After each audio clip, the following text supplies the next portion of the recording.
modern field archaeologist with a reputation second to none. Don't read my notes. Is that you? Oh, I don't know. It doesn't sound like me. Dr. Francis Pryor, MBE, writer of books, Britain BC and Britain AD. Yeah, a couple of them, 4 books you've written. Is that right? 4, yeah. Last one's about the Middle Ages, actually. So, yeah. Also, a working farmer. Is that correct? That's correct, yeah. I've got a small sheep farm. I got 120 ewes or something like that.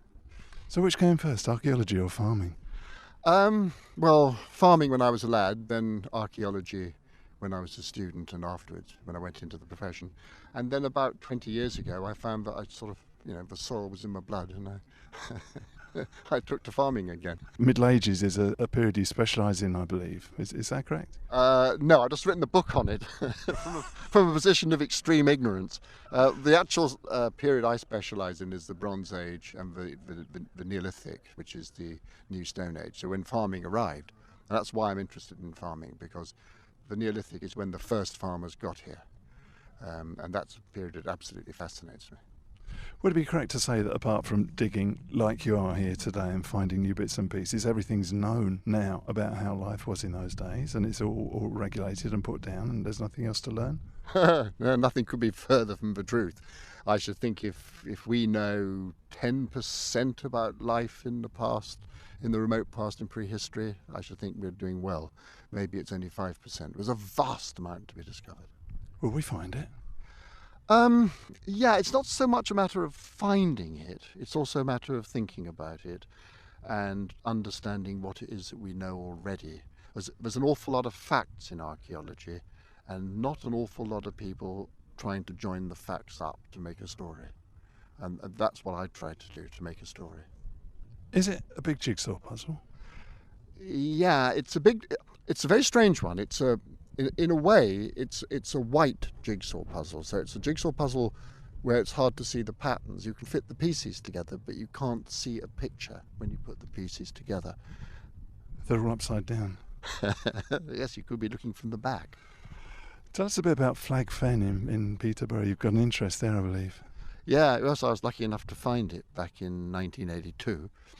And it's probably the best preserved late Bronze Age site in Northern Europe. We've got 60,000 timbers which survive about 6-8 foot long, 2.5 meters long, something like that in modern English. Planks, pottery, swords, daggers, spears, bodies, bones, you name it, we got it.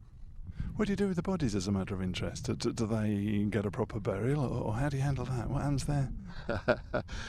Usually they're loose bone. The thing is, you say get a proper burial, but we don't know what Bronze Age funerary rites were.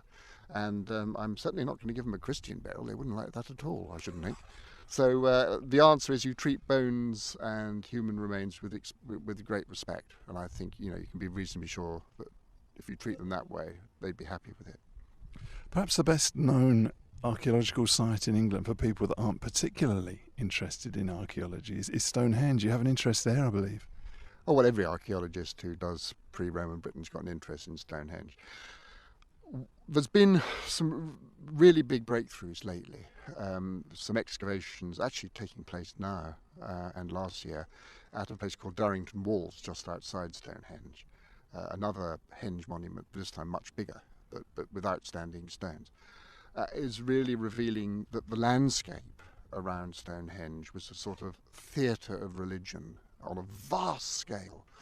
People were travelling on sort of pilgrimages for miles within this landscape. It's absolutely fascinating and is showing us that people around 2000 BC were enormously sophisticated.